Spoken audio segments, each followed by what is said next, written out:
Welcome to another episode of the Refined Peasants podcast. I'm Wyatt. I'm Garrett. I'm Nick.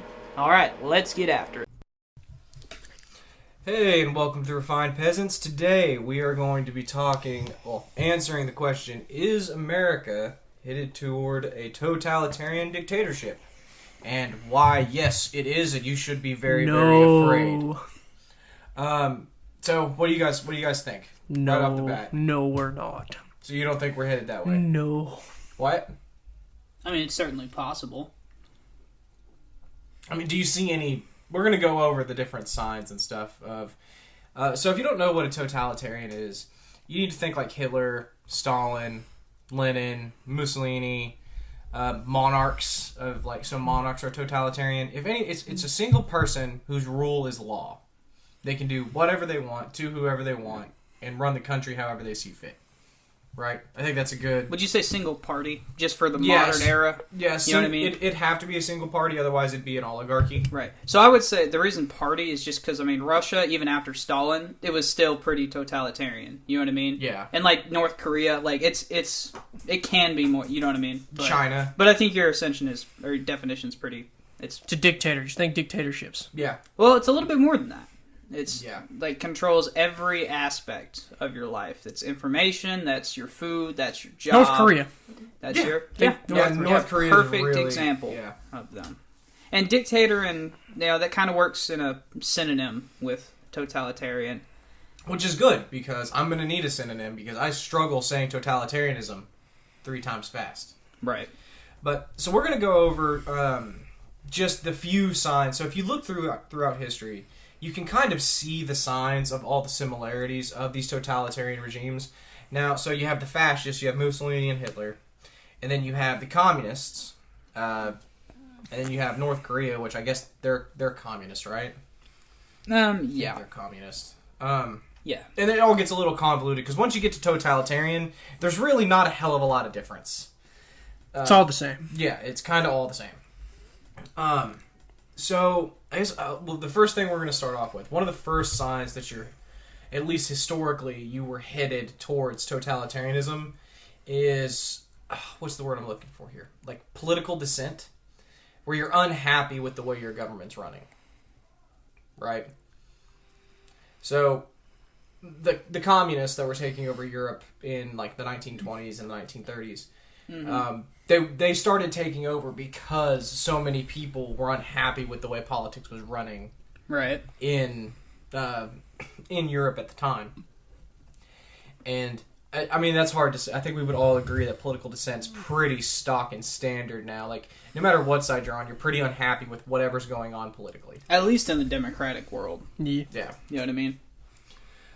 So it's really there's not a whole lot to get into there. It's just if everyone's got a reason to bitch about the current political situation, Now the second part is I think what's going to be a little bit more a deep dive because this is division.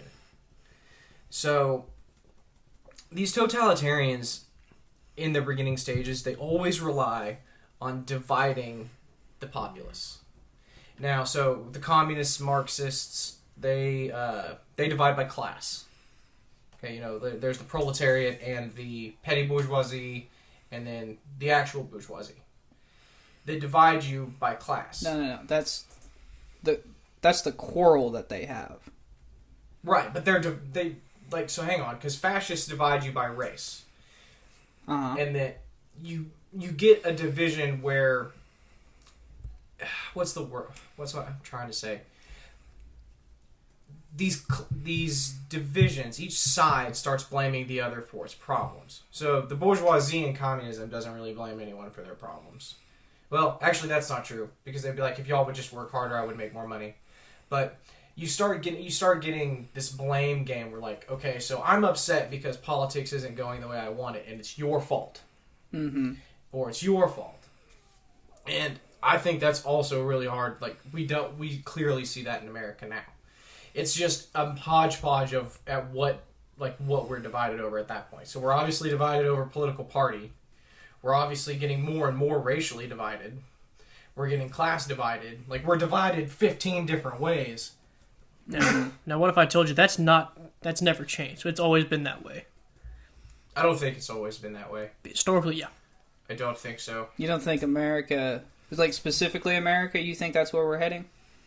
About like being divided by like race and class and political Well, I'm not saying affiliation. other places haven't been divided. I'm saying when you get... Well, I'm saying just strictly America.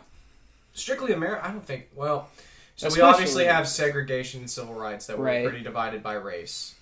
The 1% pretty much run this country. Based. Huh? Based. Fuck off, wide. So the 1% run pretty much lobbies. Lobbyists run So the you country. think we're divided by class too? We're That's divided the by thing. race, class, We're divided party, by a lot here in America. but that's never not been a thing. That's always been a problem. We've always been divided by party. That's why nothing ever got really done.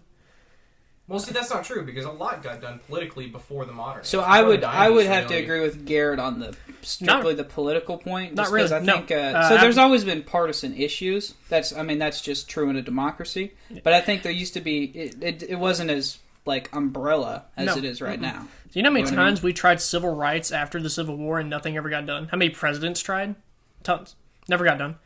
I mean, a lot of presidents pushed for civil rights that just never got done because no one wanted to do it. Because of the gridlock. South didn't want it. They said we did Reconstruction. Why this? I mean, segregated by race was obviously a big deal. I really can't think of any other president that pushed for civil rights until it got done.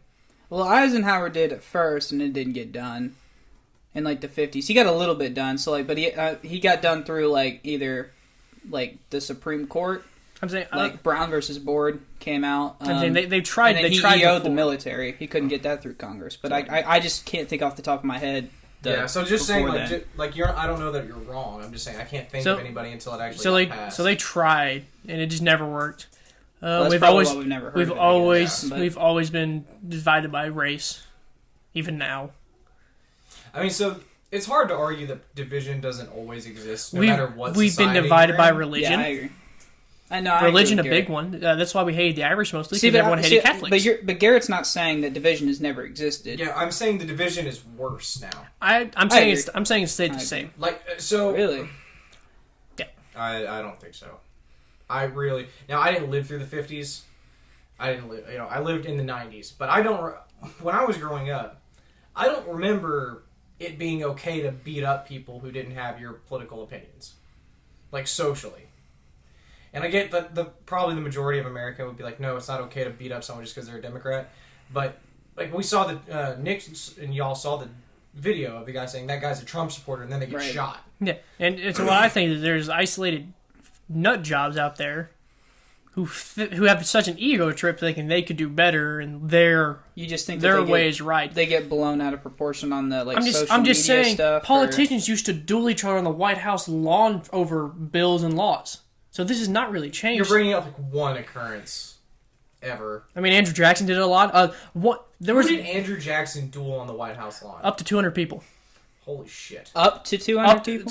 Some historians put up to 200 people. There was a fight in the middle of the House floor where two people were I disagreeing, saw that. and they were beating each other with canes. I learned, oddly enough, that is one of the things I learned about. I guess I don't remember what it was over, but I can't remember, but they fought each other. They fought each other. And beat each other with canes. Yeah.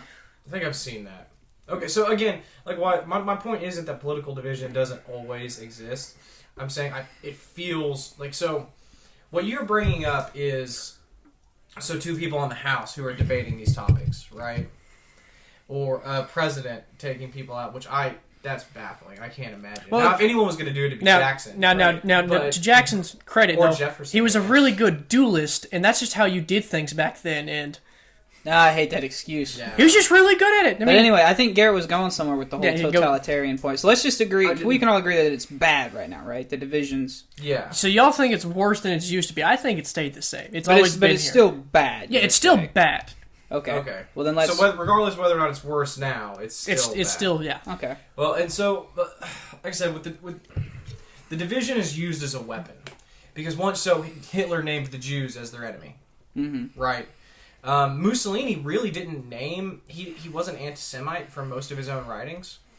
He kind of just when Hitler became the face of fascism, he kind of jumped on board because he was originally, Mussolini was the original fascist. He's the one who coined the term fascisto. But so part of this division is, if you studied anything about real in depth, you know the black shirts and the brown shirts.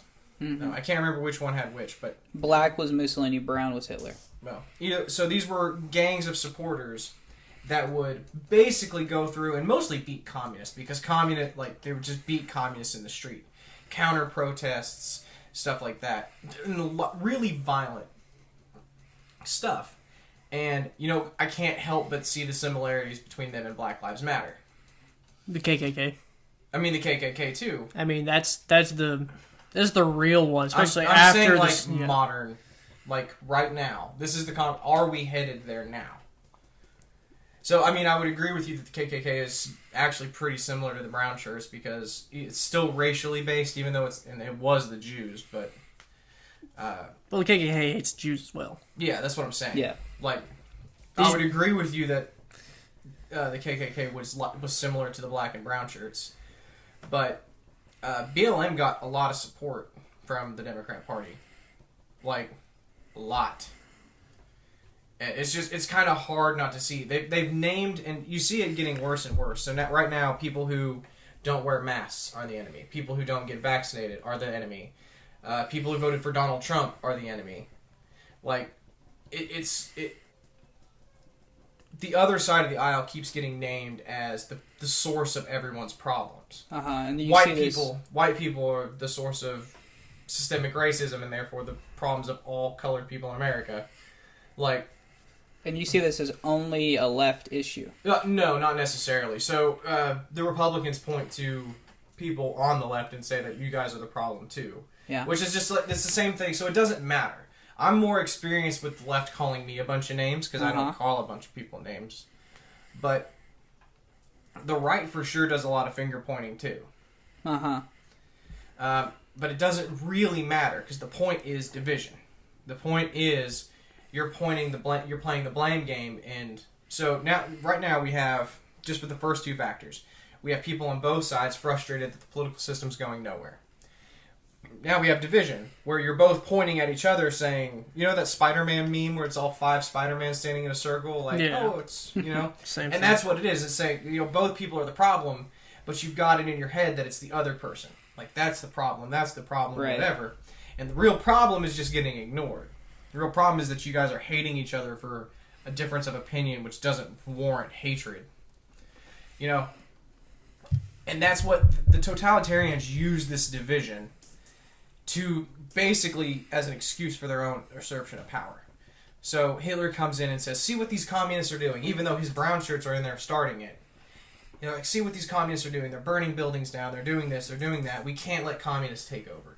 And he starts getting support from the conservative side of Germany, because they don't have a majority and they're worried about the communists taking over. He's the only person who's got enough weight outside of the Communist Party to do anything about it.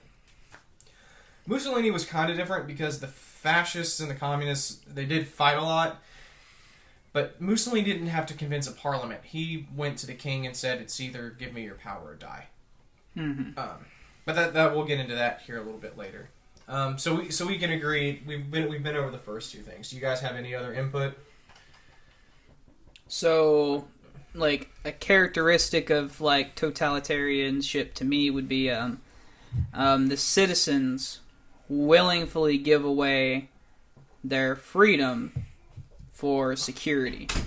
And I wouldn't say security as in national defense. I would say so you don't have to worry about say food. The government will always take care of you. Or say you don't have to worry about don't worry about your privacy. The government will always take care of you. Don't worry about paying your electric bill. Don't worry about things like that.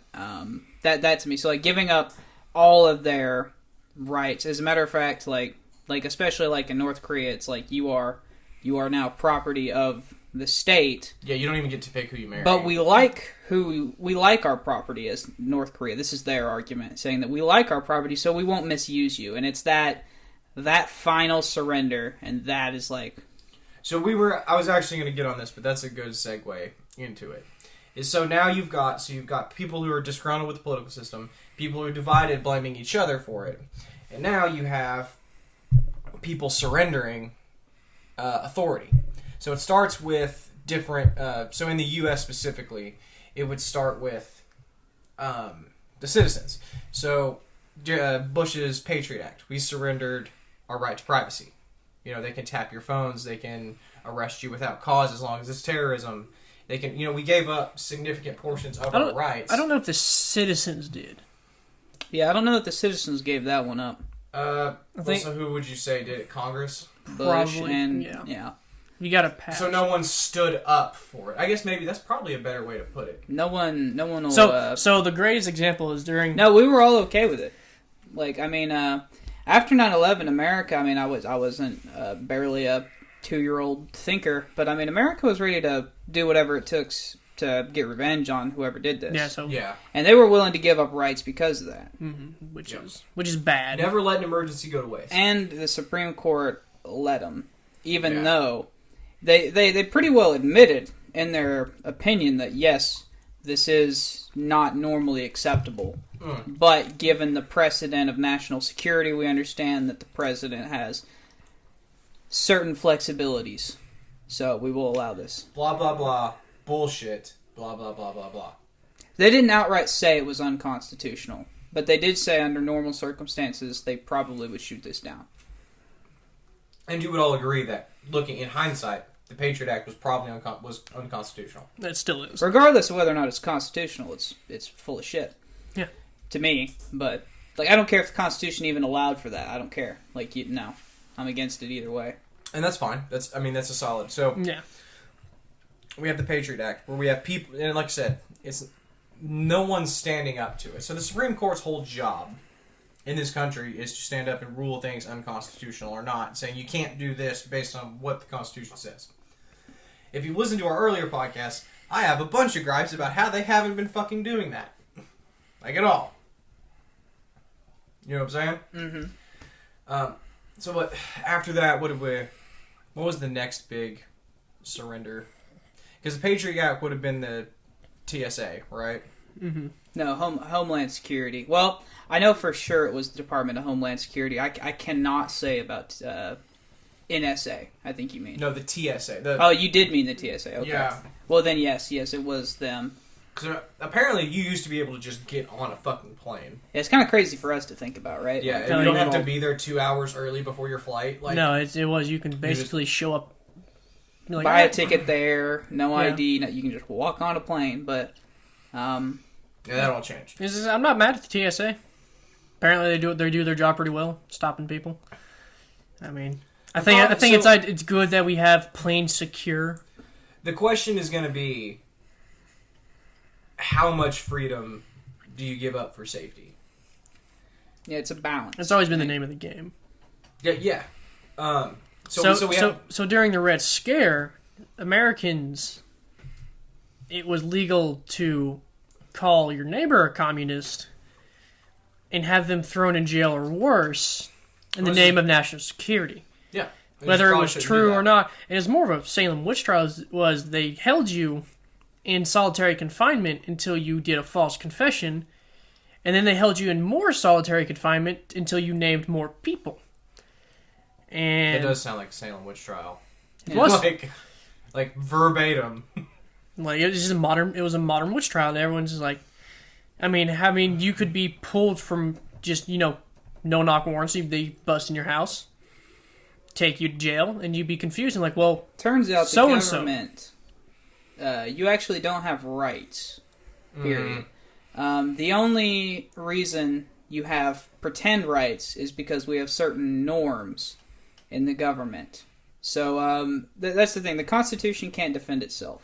Yeah, it has to have people willing to defend it. Mm-hmm. And it's become pretty clear that the people who were supposed to defend it aren't doing the best job. Well, it's not to me, so I don't look at this as like the average citizen, because in the McCarthy trials, Nick, what would have happened if they would have tried to resist?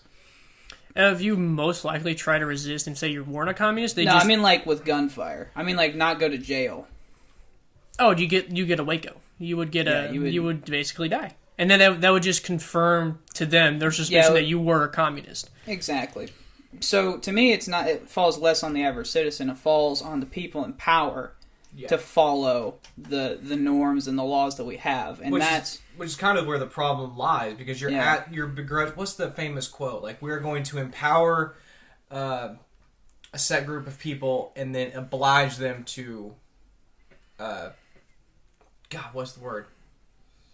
I don't know. I've never heard the quote. Oh, when you're creating a government, you have to give them power and then oblige them to not overuse it. Right. So I mean, it's important who we elect. Apparently not. I don't think everyone should have the right to vote. Get over it. Well, separate issue, but I'm curious about that. But I'm just sorry. You should know. You should be informed when you're voting, not some. I don't disagree with you, but you know who would? Who's that? Everyone else. I was about to say, because that's the thing. No, this is straight up voter suppression. Like, if you're not informed, I don't think you should vote. You should know who you're voting for. Everyone thinks they're informed, and if you say that they're not informed, they're going to say it's because you're biased against their side or whatever. And then I'm going to ask them who told you this. An actual that reputable source. Who decides what's informed? Facebook is not informed. Okay, yeah, I would agree with you. Joe Rogan, not informed. He's not information. I'm sorry, but he's not. You don't like Joe Rogan? I want independent journalists. Fuck you. Like the guy who busted Watergate. I want that motherfucker. I trust him. Oh my god. I'm saying he's more trustworthy than CNN and Fox News will ever be. I do like Bob Woodward. There are no such things as independent journalists anymore. Yeah, because you know why? Because division. no one funds them anymore. Google won't show you. You want to know why? Because they don't have enough funding or advertisement space as CNN, Fox News. So whenever you mean independent journalist, you don't mean Alex Jones. That's where my brain went to first. So you don't mean that. No. So what do you mean? You mean like real journalist? So you mean like the Bob Woodwards of the world? I mean the motherfucker who's sitting there and he's wondering like... So would you consider MSNBC a credible news source? I don't consider any major news. So I don't look at it as the networks themselves. I would say it's the... Like, I look at people. So, you know what I mean? I don't trust news anymore. Because what is the name of the game? Get there first. We don't care who we hurt, who whatever, just get there first. That's all we care about. Doesn't matter if we're right or wrong. And there's no repercussions for Fox News or CNN when they're wrong. This is excellent segue into propaganda. No matter... So, like, CNN, they don't care about the families who are now suffering because, the mass shooting. They're just like, oh, this gun's false, this, that. And then, they have the school shooter, live getting his, manifesto talking to... Most people don't do that anymore. Good. We should not give the shooters validations. We should bury them under the rug. I think the thing that I think about, like, the mainstream stuff is that they're not news outlets anymore. They're business models. Mm-hmm. Their goals really aren't to, get anything right. A sect of the market. Exactly. And they're appealing to that sect of the market. Right. While maybe having one or two primetime shows that are trying to bring other people in. Right. And I would say, in general, newspapers, still around newspapers, tend to be better than the mainstream. That's not even true sources. sometimes. I still don't think so. That's not true. I mean, so, like, the big papers... Marginally better? No. So, There's been a case where, it's way back then, there was a missing boy. And then they found him and they said, this is the one lady's son. Turns out, well, it's really not his son through DNA testing later on in life. And this other lady from a different state says, no, that's my son. Her uncle took him from him. And when she goes down there to, do the court case, the newspaper is calling her all these names because for 2 months they thought, well, this boy was this other girl's son. And she didn't get a fair trial because of it. Well, I'm not going to say that slander that devolves into a whole... Like, we've gotten... This is way off. Like, that's propaganda. Well, we've definitely used propaganda before in American news outlet. It used to be like a tool of the American government. It's still... Well, I mean, I think we would all agree that propaganda is still a tool. Oh, yeah. It's just a... So, and that... Like I said, so we've kind of transitioned into the fourth object here, which is propaganda. So, the government is starting to... desensitize? I don't think desensitize is the right word. Exacerbate certain feelings. So, like, the stoking of these divisions that have come along, the increase in... They're trying to sell you onto that on the totalitarian way of thinking. It would be like, if we could just elect this person, all our problems would be solved. If we could just do this, then all our problems would be solved. And that gets perpetuated in media. So in Hitler's time, it was radio shows, pamphlets, posters, stuff like that. Nowadays, you have Hollywood, you have news media, you have newspapers that are still famous. Like, you have different institutions. Oh, education. Education was big for Hitler, too. Because once you start indoctrinating kids, they come up not knowing any better. Not knowing anything different. No, the German Boy Scouts were very big into indoctrinating kids. Women would go at 16 wanting to get pregnant and come back. Well, lots of German babes wanted lots of German babies because Hitler said it was good for the Reich. Yeah, they were told it was great for their Aryan race, and the parents, rightfully so, were pissed when their 14-year-old came back knocked up from a 26-year-old. Yeah, that's public hanging area for me. Anyway, so on to propaganda. Do we have any other statements? I know we just covered a lot about mainstream media, but like Hollywood, do we have? I mean, so universally, pretty much anyone you hear from Hollywood's on the left, right? We could probably agree not with true. that. I mean, so we get Chris Pratt. There's a lot of Vince Vaughn. Vince Vaughn. Who's that other comedian? He was on Frasier, I think. I can't remember. He's real tall. Mel Gibson too, I guess. Mel Gibson. I'm just saying, he's kind of gone away. He was he had his show business time. You know what I mean? But yeah. But so most actors really aren't try to be political. Like Chris Pratt, he's never publicly said what party he is, but people can. The ones who aren't political are the ones who are conservative. Because Jennifer Aniston and who else? Scarlett Johansson, Ryan Reynolds. If you get political input from any of them, it's a solid bet that they're on the left. Well, part of that, I think, would just be living in California. That's where they make all the movies. That's where most of the movie stars are from. That's true. I mean, it's just part of being in the echo chamber. You're in L.A. Right. Like, there are very few counties are red. Yeah. So it's like, although California has a solid chance of getting a red governor. And I'm so happy. Yeah. It's not even Caitlyn Jenner. It's some dude with a conservative radio show. Yeah, we'll see. But we're more than likely going to see Newsom. But we'll see. I fucking hope not. Anyway. So the propaganda starts, essentially, whatever source you're consuming it from, it starts preparing you, thinking like, Big Brother's going to take care of me. They start at least putting these ideas into your head, so that when the government comes along and says, hey, don't worry, we're going to start paying you just for existing. Just for existing, you get this much money that you should be able to live off of. Right? And that's just an example. But they start preparing you for this idea. So let's see, we've covered political dissent, division, propaganda. And then what else did I cover? Sacrificing your rights. Oh yeah, surrender. So the people's slowly, just basically not objecting to their rights being taken away is horrible. But that's not the tipping point. There's one universal tipping point for every single totalitarian regime, and it is the surrender of the other body politic in the country, if they have one. So, Mussolini, he was pretty much ready to run things. And he comes and he has a meeting with Italy's king at the time, who was, monarchs were on their way out anyway. But he meets him and says, okay, look, I'm going to be calling the shots now. And the king basically looks at him and says, yeah, I don't want to die. And there's some other things, so the king was worried about if he didn't support Mussolini, then his brother would support Mussolini and they'd kill him anyway. But that's how Mussolini usurps all power in Italy and becomes an actual totalitarian. Okay? Hitler is basically the same way. Hitler only ever had 42 to 39% approval the German parliament. In parliament. Yeah. The difference, though, is both Mussolini and Hitler had the people behind him.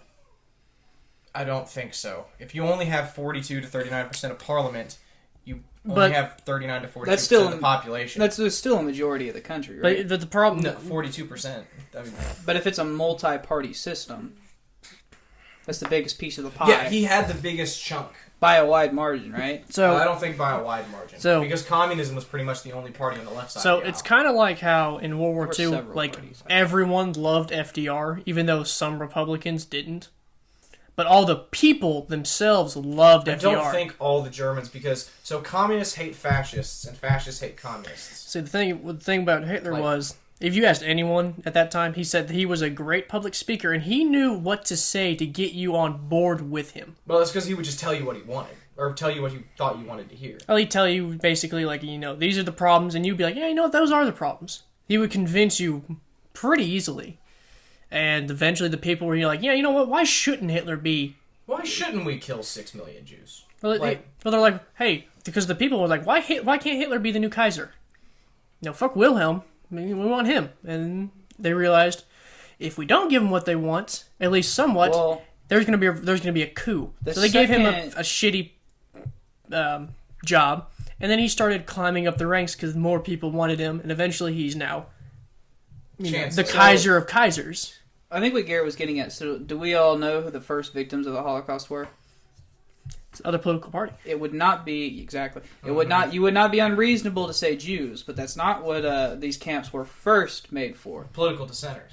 Yeah. The first thing Hitler did was take out his political rivals. They took out the two biggest ones were the German Communist Party, and the Democratic Socialist Party. Those were the big ones. Got them out because that's your competition. You know what I mean? Yeah. That's actually what made Hitler rise to power quicker, is he would take out the head figs. He was already totalitarian at this that point. Well, but I wouldn't say yet. I would say that you took out the only people who stood a chance to oppose you, and then their But parties. this is after he's been granted emergency powers by Parliament, right? Because he didn't start building the camps until they. I wouldn't know if there was before or after.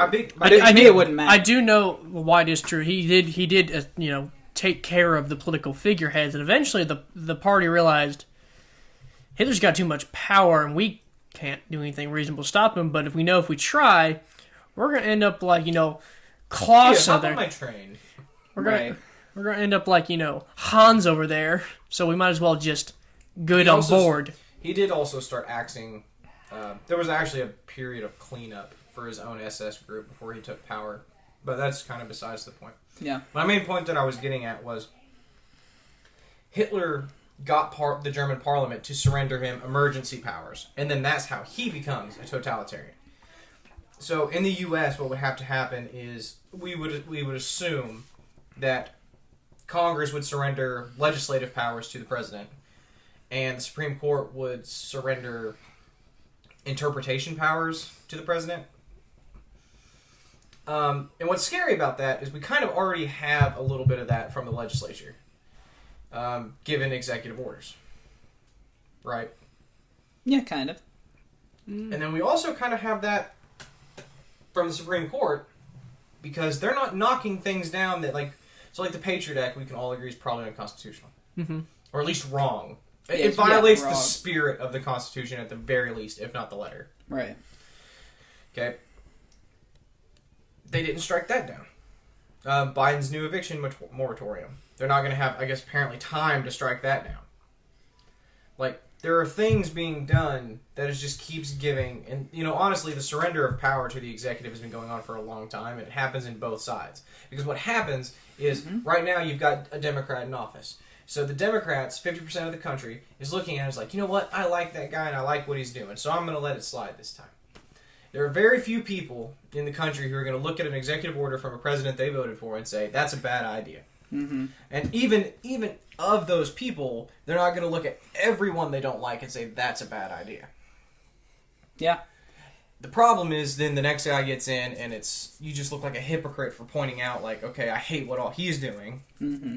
It's like, okay, your president did the same thing, and it's just this back and forth endless, which just spurs on further division and more craziness and stupidity. But that's the real concerning thing to me is people are actively seeking more and more of their freedoms to go out the window. Mm-hmm. And people are thrilled when presidents just do things instead of doing them the right way. And this has been basically my entire life. Okay. why do you think people are frustrated that they did it regardless of how they got there? What? So like so you said people are just happy to have things done rather than have them done the right way. Yes. Okay, why do you think they would just rather have it done? Because they don't really see it getting, like... Everyone thinks that their ideas are what's best for the country, otherwise they wouldn't be your ideas. If you thought, no, this is worse than Wyatt's idea... I don't know about that. You really think Hitler thought that it was the best thing for the country, what he did? Or do you think he thought it was the best thing for him? I think it was him. I think those in power look at themselves. I don't think they look at you and me. I don't think they look at the general populace in general. I think they look at them. What's going to give them the most power? Specifically Hitler, I would think that he was enough of a narcissist to think that whatever he thought was best for the country. In the U.S., you're probably right. People are like, what's best for me? And it's not everyone in politics, but like... I would say every individual personally, too, probably. Like, I want what's best for me. The difference is there's kind of a difference of thinking. So there's what's best for everybody, and then there's what's best for the individual is best for everybody. You know what I'm saying? Mm-hmm. If you have a link at chain, you're only as strong as your weakest link. Right. But, I don't know. So what I was getting at is I think people are frustrated because nothing at this point gets done, right? So they don't care how things get done anymore. They don't care what you have to do it because there are things set in place that stop things from getting done, and they're like, well, we just want the thing done, so we don't care how you do it. See, that's exactly how it starts. That's exactly what happened in Hitler's parliamentary days before he was chancellor. Is people were frustrated because the communists and the fascists couldn't get along and get anything done. It was just gridlock. So then they're like, well, you know what? We're kind of... A little bit of a majority went to Hitler's side. And then he's like, I'm going to take it, and I'm going to beat it down your fucking throat. Yeah. And that's the situation we're in now. So you think we're heading that way? Oh, to me? Yeah. Yeah, for sure. Okay. I think we are a cunt hair away from totalitarian at this point. And the more we talk about mass mandates, the more we talk about vaccine passports and corporate mandates for vaccines and stuff like that, it's just closer and closer and closer. I mean, imagine if they come out and say, to work, you have to have a vaccine. And we talked about this in the car. So, Nick, you're shaking your head. Why are you shaking your head? What I'm hearing from what y'all say, none of this has ever changed since the beginning of America. I don't think that's been the case. Because Americans who were alive in, like, the 70s will tell you it wasn't like this. I mean, so social media has definitely exacerbated the problem of division. Because you couldn't talk to people in California you didn't know. So if you ask some people, right? Technically, Lincoln is our first ever dictator. Because the way he kind of abused his executive powers and what he did. So we've already technically had one dictator. The way Lincoln, like, great as the man was, he can be labeled a dictator. I don't think abuse of your... I mean, I'd have to know what he did. Because to qualify as a dictator, you're going to have to cross a certain line. Well, I know he changed a lot of powers, like to get the South, like to ratify the Constitution. He said you couldn't join the Union. Normally, it's 2/3 of your state has to ratify the Constitution. He lowered it to like 40%. You only needed a minority to get into the Constitution, but that's the only one I can think of. He had no power to do that. He had the fact that the South had every right to secede, but Lincoln beat them back into the Union. So, like any state can technically succeed and be their own country. Well, if you try and work really hard, then everyone can succeed, Nick. Yeah. Yeah, Lincoln essentially made... he literally... seceding, like, unconstitutional in a way. Because he basically set the precedent, like, there will be consequences. Now, we don't know what will happen if you do that again, because we haven't had it happen again. Probably something similar, though.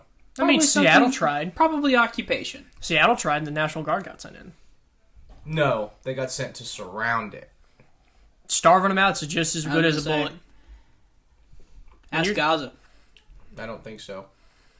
Garrett, if I surrounded your house and you couldn't get food, about month one when you're out of food and you're starving, I bet you're gonna come to terms a little quicker.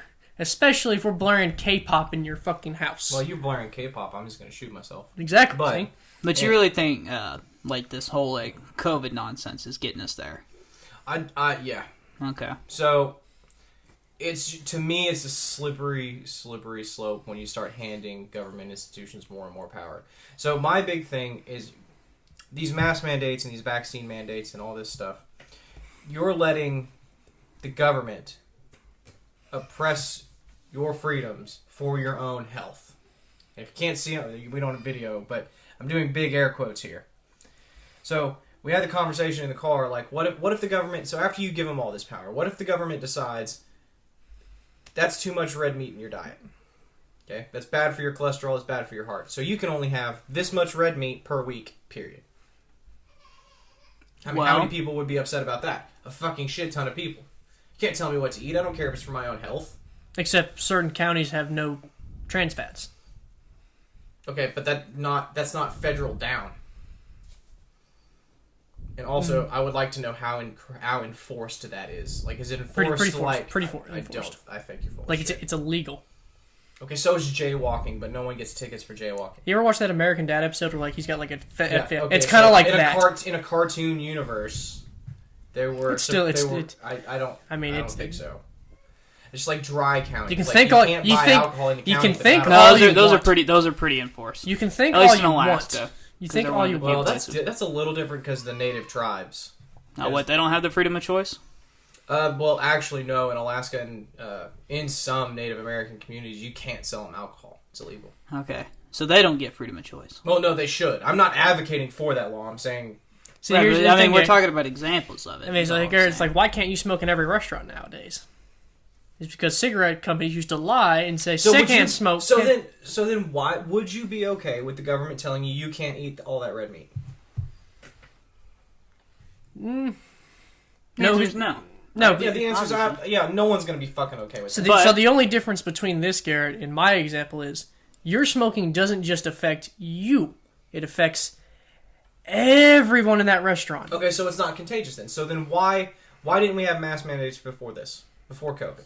We tried. No, we didn't. We tried mask mandates before COVID, just no one wanted to wear them. You want to lie? Because Joe Biden told me to, and I don't listen to that man. Do you mean at the beginning of COVID? Mm-hmm. But he's talking about before COVID. Before COVID was a twinkle in the Chinese Wuhan people's lab's eye. All right, so we're going to do this. Spanish flu came out. We did have mask mandates. You could actually get a fine in jail time if you didn't wear a mask at the time. So we weren't around for them. Exactly, but it was a thing. Since when you were born. But once we made a vaccine... Why would that matter, though? So once we made a vaccine, the mask mandates went away, right? Give and take, yeah. I mean, we weren't under a mask mandate when I was born, so... No, this is not too long after World War I, World War II. Right. This is like Spanish flu vaccine. I meant the mask, the whole mask thing are very recent, right? No, so once the Spanish flu hit after World War I, it was you could face a fine and jail time if you were caught outside without a mask. There's a famous picture of a cop writing a man a fine. What's your source on that? Oh, I knew that. The Library of Congress. Okay, what book from the Library of Congress? Is it a newspaper article or is it like an archive thing? I'm just curious. I don't know. But, I mean, I believe you. For sure there were mask mandates back then. But I think Garrett's just wanting something a little bit more recent. I mean, there really hasn't been something like then so even in your example, after we get a flu vaccine, there's no more mask mandates, right? So why are we talking about mask mandates for COVID? There's a vaccine out. Yeah, because I'm going to pull the thing. I'm going to pull the thing that most people pull is like, well, it was created too quickly. We don't know what it could do. But 70% of the population is already vaccinated with at least one dose. Fauci, in the middle of the pandemic, said 70% should be herd immunity. So why mask mandates? So I think they're worried about this new variant. Is what I think. There's always going to be a new variant. That's probably true. Like the flu mutates every other year, right? And that's why. That's why, like I said in the car, like if once you agree that it's okay for them to make masks mandatory, even though there's a vaccine out, then we're just in masks forever. So is it just masks? No, because eventually we got rid of the mask for the Spanish flu. Because we had a vaccine. But we have a vaccine now, but they're still mandating masks. A vaccine that we knew worked. So if you don't know the vaccine works, why'd you get the vaccine? Well, the vaccine does work. Was that your point? Like, were you saying that the vaccine does not work? Or are you saying that, like, some people are skeptical of the vaccine? But again, so the same fear that you have is the same fear people in 1918 had. We're like, Well, how long do we got to wear these masks? Until we reach herd immunity. And realistically, that's majority of the population. That's about 80%. Fauci said 70% for COVID. But why do you quote Fauci if you don't trust him? Because you do. Okay, but if he doesn't even appeal to you, why would you? Yeah, I don't. You know what I mean? Because I don't quote Hitler to the neo-Nazi because he appeals to. No, I don't do that. It's stupid. Stupidest thing I ever heard. Do you guys believe Fauci's opinions are right on COVID? We're right on COVID. Yeah. Also, I have from the CDC 57% vaccinated. With 2 shots. 49. Oh, it might be over the age of 12. Oh, okay. Because under the age of 12. 49% 1 shot, 57% 2 shots. How does that make sense? There's a higher percentage of 2 No, shots? I've said that backwards. 57% with at one least shot, 49% 2 shot. Okay. And we can assume that 57% is going to eventually become. But that might be full population, the 70% coming from people 12 and up.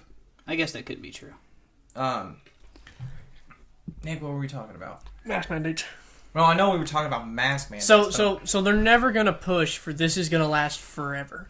Okay, see, I'm sure that when they gave emergency powers to Hitler, the parliament was like, look, he'll only do a little bit. He'll only change like a few things, and he definitely won't murder 12 million Europeans. And then he went and murdered 12 Europeans. See, compare mask mandates to the Holocaust appalls me. How could you do that? I'm not comparing them. I'm saying that's what people said when every totalitarian ever took power.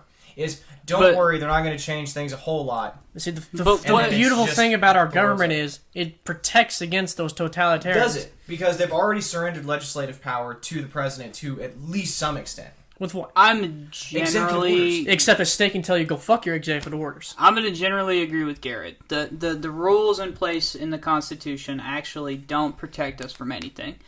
And we saw that because we had a failed attempt not that long ago, and the only reason it was frowned upon is because it didn't work in January. So, I mean, like, that was a failed attempt there, and it didn't work. And that's the only reason we look upon it negatively. So, I mean, like, the actual rules in place, of course he didn't have any right to do that. But he did it anyway, because as it turns out, the people in power are more interested about power than following the rules. I think that's what he's getting at. So, at what point, let's just say... I don't agree with him on the mask part, but... Okay, so at what point... So, let's say they do mask mandates. Let's say they do vaccine mandates. Is it okay for them to tell you can't go to work unless you got a COVID vaccine? Okay for the government to say that? Yeah. Is the government your employer? No. Everybody. Then I would say... No.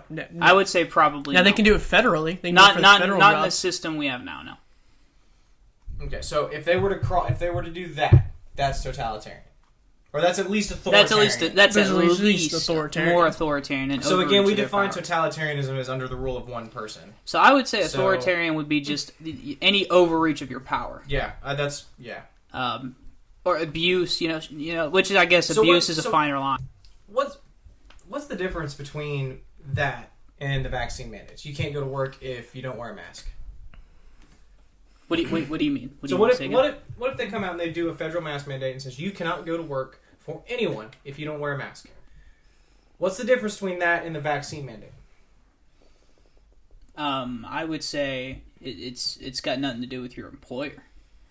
Like if your employer says that you have to wear a mask at work, well, technically that's not a violation of your rights, because there is consent a little bit involved with employment. And, you kind of acknowledge you have to sacrifice certain things like time and a little bit of convenience, right? If stuff takes over time, and it may be a mask. Okay, but see, if I were to say that same thing about the wage that you agree upon to be employed, we would have an argument about that, right? Right. So I don't see how you can use that argument. Because if it's not that way for wages, why is it that way for masks? Okay, but you see how that works both ways. It's because we understand that sacrifices are something that we all have to take in. Like, wouldn't it just be nice if we all just collected free money or something? But we know we have to sacrifice something to get there, right? And it's just whether or not, so employers, the wages is a little bit different than the mask. for different reasons. Okay, so put aside that it's just the corporations doing it. If they come out and Biden authorizes the CDC to issue mask mandates from the top down, you can't go to work unless you wear a mask. You can't grocery shop unless you have a mask. They did that. Why is that not... Like, okay, so I guess you guys weren't pissed off about that. I was pissed off about that. I didn't wear a mask anywhere. And you know what? Most places didn't kick me out. But the point is, like, why is it okay to say, okay, why is it too authoritarian to say you have to get vaccinated or you can't go to a grocery store? So I think motives is not a big too deal authoritarian to say you have to have a mask or you can't grocery So I shop. think motives is a really big deal here. Well, in terms of totalitarianism, yeah. Like, I don't know that that's... Okay, finish your thought and I'll see. So the idea that motives are a big deal here is, so, like, I mean, I don't think that they're doing mask and vaccine stuff to see what they can get away with. I think that they're doing it because it's a public health issue. And they're trying to solve the public health issue. And... So even if you think that's what they're doing right now... Yeah. You would agree that we are handing them the power to maintain our public health through mandates. Well, I wouldn't support, like, top-down vaccinations. We have done that in the past. Did we not do that for polio? Yes. Like, we Yeah. forced... And the Spanish. Okay, so And we still do it to some extent with, like, measles, mumps, except for school. You know, you have to have a flu vaccine. You have to in the past get 5 certain years. vaccines when you have kids. Airport travel. You have to get like a like we malaria already- vaccine when you go across abroad to like Africa Like and we- other countries. But what I'm saying is that there's definitely precedent for this. You know what I mean? So it'd be the fear that So malaria is not COVID, though. You don't have to get a flu shot when you're flying to Europe. So what happens though? Say COVID turns into the Spanish flu now, and now it's killing everybody. So typically, viruses don't evolve to become more deadly. They start off about as deadly as they're going to get, and then they slowly decrease in lethality and increase in infectivity. Now, that's not to say there are no strains that come out of the woodwork that are suddenly way more deadly. So that's the funny thing about But viruses. typically, They're predictable, but they're also unpredictable at the same time. no, so it's unpredictable what the mutations are going to be, but they're predictably going to mutate. So like if a rat got COVID, it can mutate in such a way that it would actually, when it spreads back to humans, it becomes more deadly, like the Spanish flu did. Spanish flu was just normal flu until rats got involved, and then basically it was the Black Plague. Didn't I? And don't quote me on this, and don't kick me off YouTube for this, but I think I saw somewhere where it's not, like, animals don't get COVID. Do what? Like, COVID doesn't spread to animals. They may have... Well, it didn't spread to us for a point in time. So the mutation may just not cross different species yet. You know what I mean? Gary, I will look up. So I'm sure some animals for sure I know, don't like, get dogs and cats can't get it. Well, and also a dog's immune system is a lot stronger, so they may be able to get it, and we just don't know. Yeah, like dogs can, like, they don't get dysentery. Like Yeah, whenever you drink septic water, like, nothing's going to harm you. Yeah. Like I drank out of the Oh, faucet. boy, vomit! So nutritious! Anyway. But honestly, yeah, I don't see them as using this to push the line. So even if you don't see this administration doing that, could you see how another administration down the line could use this precedent? The precedent of what? Okay, you have allowed me to issue mandates from the top down to maintain your health. So you're talking like in federal buildings? Like I'm sorry, like no, where do you all over. So Garrett is correct. It's very low chance it spreads to animals. Okay, well that's fair. Yeah, so that's just... But, no, I would not support the federal government's right to be like, you have to get vaccinated. Or we're gonna, like, I don't know, throw you in jail. Now, I think that's very different from saying if you want to travel, if you want to go to school, if you want your kids to go to school. So, going to school is a weird one because you have to go to school. Right. K through 12. Mm-hmm. Yeah, your kids should have to be vaccinated. And I don't think so. When they're ready, of course. When they're of age. So, like, you can't get certain vaccines until you hit a certain age. It's like dogs. Dogs, before they can get rabies, they have to be technically a certain age. So kids at, like, going into 7th grade? Well, right now, under the age of 12, you can't give them a vaccine. No, because their bodies can't handle it. No, It's against the law. I don't know if that's why it's against the law. But So like babies also, under the age of 18, the flu is more deadly. So why aren't we mandating a flu vaccine then? You do have to have one. Well, One. I can only. you have to have at least one. I can only speak for, I guess, Oklahoma schools, but I know it's one in the last 5 years. Yeah. So why aren't we? Well, I mean, I'm fine with doing one every 5 years. Yeah. Like, that doesn't bother me. So you would be okay. See, that's the thing. That's the big thing for me. So once you start mandating it, you've given the government a power that they're never going to give back. Ever. Well, would you not say that they already have the power? I guess that's a good point. So, like, we do this, I mean, already for a bunch of different diseases, but you just don't want COVID only, or you don't want it, period? They've just never used it. What do you mean?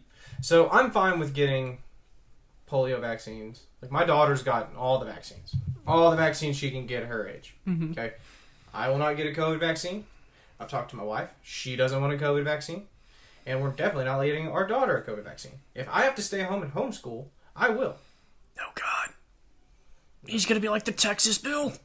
No, I'm not. She will know about Martin Luther King. And she'll even know about Malcolm X. Not a lot about Malcolm X, but... See, there he goes, changing history again. Anyway, I don't want it because I think I'm better off letting my immune system fight it naturally. Now, right now, it's been about a year and a half.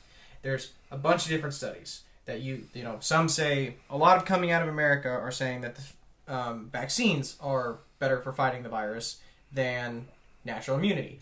Studies out of Israel are coming out saying, no, natural antibodies are better at fighting it. But you don't think the vaccine works?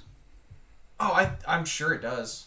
Okay. Like, I'm not saying... So you're getting different studies that give you different answers, and no one's right, but no one's wrong at the same time. So my big thing, and I don't want to... We probably shouldn't go on to what I talked about in the car about the vaccine. But, because we might get kicked off YouTube. Oh, I don't. It's the mRNA stuff. Oh yeah, no, that's too much. It's down in the weeds, anyways. But Look, I mean, look. I can just be completely honest with you here. I mean, after 9/11, like that's real authoritarianism to me. Like this, like COVID to me is petty stuff compared to what they do. After 9/11, they could lock you up for looking bad, like a terrorist. Yeah, you spend too much time in your garage. And by the way, there was a real debate in America in the early 2000s about whether or not we can torture people in other countries. That's the level of insane we got after 9/11. Yeah. You know. Don't piss America off, because we go full Karen. Well, we're talking American citizens. Yeah. You could torture American citizens. That was a real debate we had in America. Well, wasn't Obama droned American citizens in the Middle East, didn't he? Oh, I have no idea. I'm pretty sure about that. We'll find out. I'm not saying that authoritarian grabs have never been made before. I'm saying, but that to me is real authoritarianism. So like social media, like banning people on Twitter, that to me is nothing compared to, hey, we can lock you up and violate your rights because you might have the potential to do something in the future. And it's like, who the hell determines that? Well, the people arresting you. That's who determines it. Yeah, you haven't committed a crime yet, but we're still going to arrest you before you. Yeah, you're guilty of nothing other than suspicion. How many people do you guys know have been arrested under the Patriot Act? So I know like no one personally who's been arrested under the Patriot Act, but I know there have been people. Right. It's the same like with the McCarthy trials. A lot of brown people. A lot of brown people living in New York. It's sad when Jesus Christ, if he came back today, would not be allowed through the TSA. That's not true. Damn. They're not preventing Arab people from flying. God damn. They were at the time. Oh my God. Ron White does have a bit about checking his shoes for fuses. They did a study. They were more likely to stop them than anybody else. Okay, more likely to stop doesn't mean none of them are flying. Jesus fucking Christ. Anyway, so what I was trying to say is the same amount of people, like, so you know of people who got arrested under the Patriot Act. I know of doors getting kicked in for family get-togethers during COVID. And people being arrested. Being kicked in? Yes. In New Jersey. There was a national story about that's just Jersey, baby. They're all crazy. No. Getting kicked in and robbed is just Jersey. Getting kicked in and arrested, that's a little different. You know, I've seen more like Texas. I've seen the stuff they put in Jersey. We need to just glass full of Jersey. Did they go to jail for wrongful imprisonment for a decade? Well, you don't go to jail for wrongful imprisonment. But they did. No. I don't know because that it's they not got wrongful imprisonment while you're in jail. So if you are not guilty of a crime, but they sent you to jail anyway, that's wrongful imprisonment, right? Right. Okay. That's what they did for all of these people under No, the but they Patriot arrested Act. them for having a get-together on Thanksgiving. Yeah, but they didn't necessarily, like, I'm saying that definitely the one Not with being the Patriot allowed, Act was worse. Yeah, but not being allowed to get together with your family on a national holiday is an acceptable thing to be stripped of. It's Thanksgiving. No one gives a shit. It's before Christmas. No one cares. No, honestly, like, I don't think that they should have done that. Yeah, so they shouldn't have done it, obviously. Right. And I'm not saying it's worse. I'm sure they weren't locked up for 10 years. The state government had that power. You know what I mean? Was it the state government? You said it was just in Jersey. It was just in Jersey. Then it probably was just the police, to be honest. Yeah. But the problem, just because it's know? only in the state doesn't mean it's a sign of a broader sentiment. You know what I'm saying? Right, but I'm just saying that's a bit different than the top down, don't you think? Yes. I'm just... Like the top, what I'm top saying down. is so states sympathize with that kind of saying control, which means it could, if a person was inclined, they would support that kind of top-down control federally. I think a better example. That's a reasonable assumption. I think to a make. better example would be like when the FBI was just pulling people into the van because they were during the Black Lives Matter protest. So they were arresting confirmed criminals. No, they were just people at the protest. They did not prove whether they rioted or not. How do you know that? How do you know they didn't have proof? Because they were let go. Yeah. Because you can't hold them on a nothing charge, right? So they didn't have proof. They were just picking people. This is a simple. This is like that's what the controversy is that they were just picking them up, taking them to the station for a day, and then they had to let them go because there's not a charge they can hold them on. Well, see, that's shit. Well, a lot of people defended that. And they didn't have. You're also supposed to have identifiers in every state in the country. You're supposed to have an identifier. I thought they of your did name. have identifiers. They didn't. They had literally a piece of tape that said police on it, and that was it. That's good enough. Well, you're supposed to have your name. So that's not always true, especially undercover.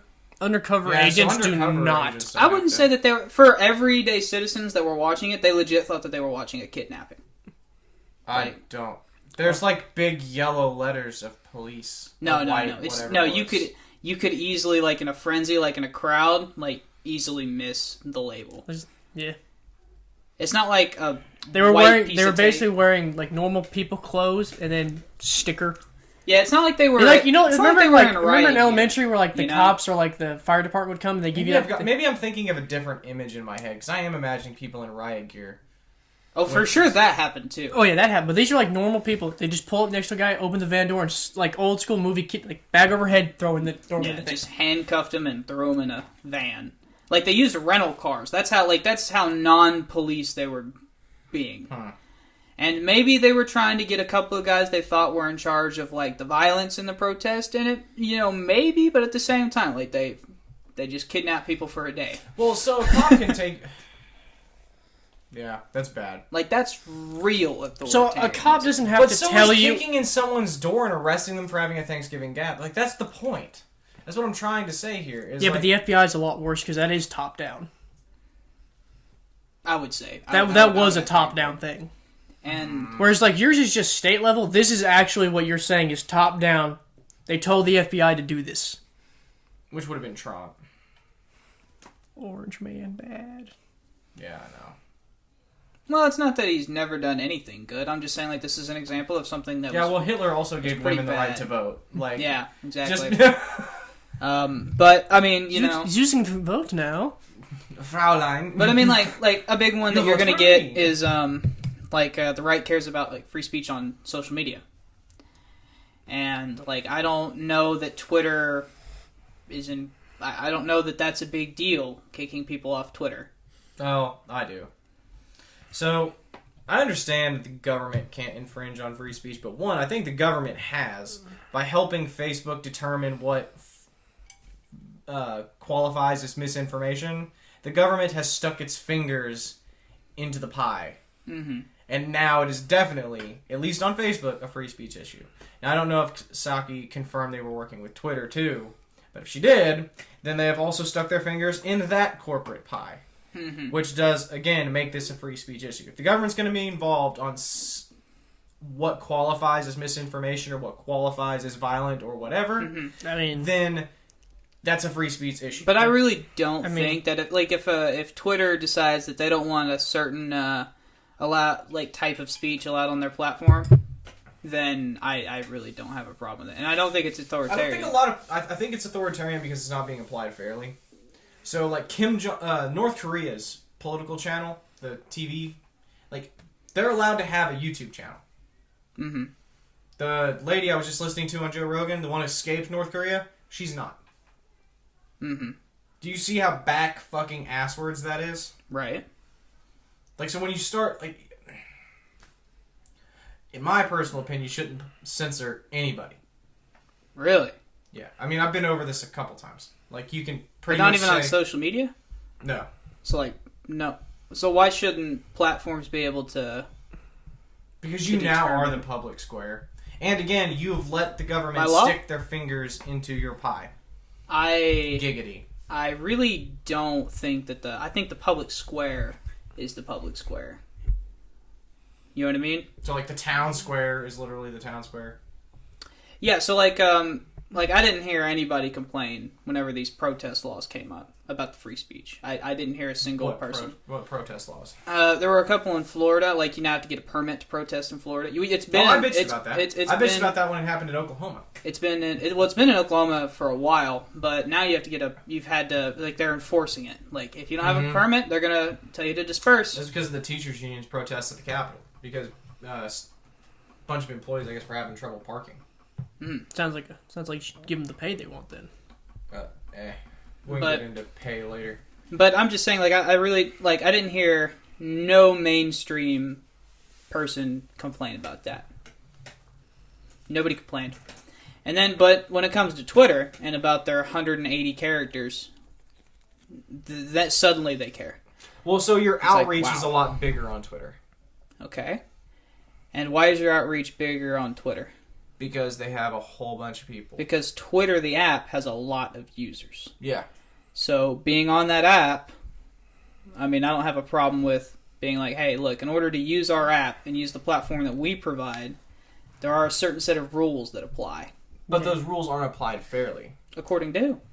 According to anyone. Again, so violence can get taken down. But it's only violence when a right-wing person's saying it. If the North Korean government's saying it, then it's okay. Or the Iranian dictator is saying, hey, we should probably kill all the Jews. That's not taking down.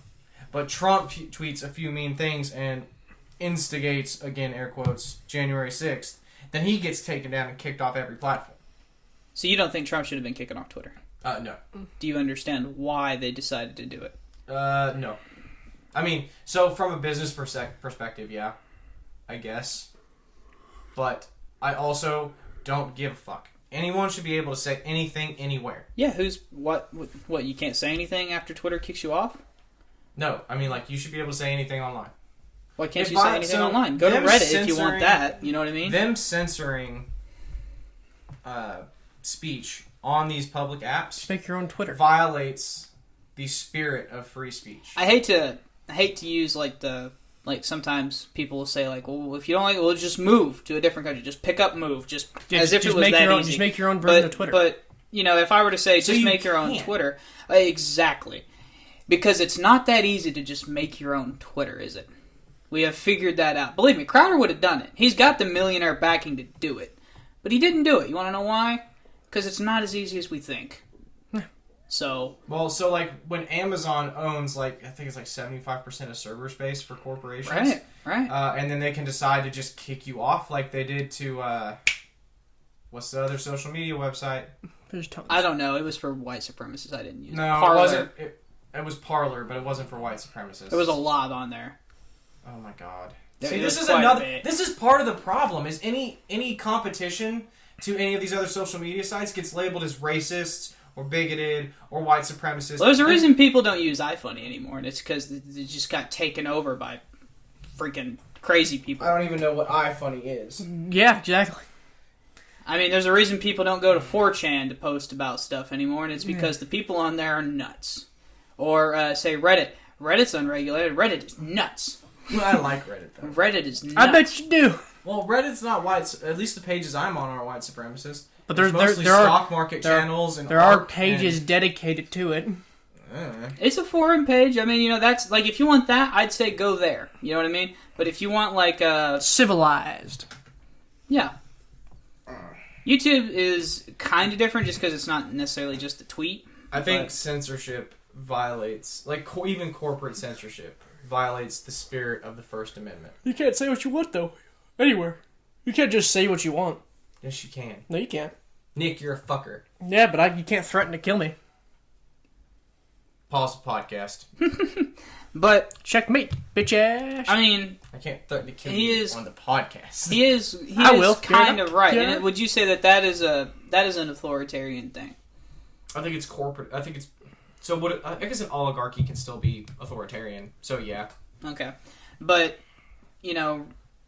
I don't know. It's like I don't agree that it's authoritarian. Like I understand. Like if you want a platform and you want to filter like a niche and you want to say, hey, you can't espouse any of this and be on our app, like I don't have a problem. Also, how does Twitter make money? Ads mostly. Oh yeah, you think Coke wants to be on a site that has someone Coke with the gives a fuck. They do. I can tell you that Coke definitely does, and that's where all this started. If y'all remember right, YouTube during like a lot of it was like ISIS beheadings. Their ads were popping up. And for real, I understand not wanting Coca-Cola around ISIS videos. And Coke just probably want, but there's a difference the guy spouting ISIS... racist manifestos. But there's a difference between ISIS beheading videos or racist manifestos and the dude who's like, I don't know that the CDC is telling us the truth. Maybe we should do our own research. But then, do you see the difference there? But let's be honest, Garrett. He's not just saying that. He's also saying, and Trump's going to arrest Biden on this, and wear your tinfoil hats. And if you're wearing a mask, this is what I'm talking about. This is the division I'm talking about. Garrett, you can't say anything that disagrees with you without being labeled QAnon, and I'm sick of it. Garrett, I regularly make fun of any QAnon person that I know, and I'll make fun of them with you. Believe a lot of the same stuff, though. No, I don't. Really? No, Trump is out of office. He's not coming back. Okay. Biden is probably not a lizard person. Did you not say that the vaccine was just a test by the government to see what they can get away with? No, the mandates, not the vaccine itself. No. They're talking mandates too. They're saying like if the government's going to force on us to see what they can get away with. Yeah, I'm just mandates saying would be a test of that power. You share a little bit versus. So does Joe Rogan, and no one calls him QAnon.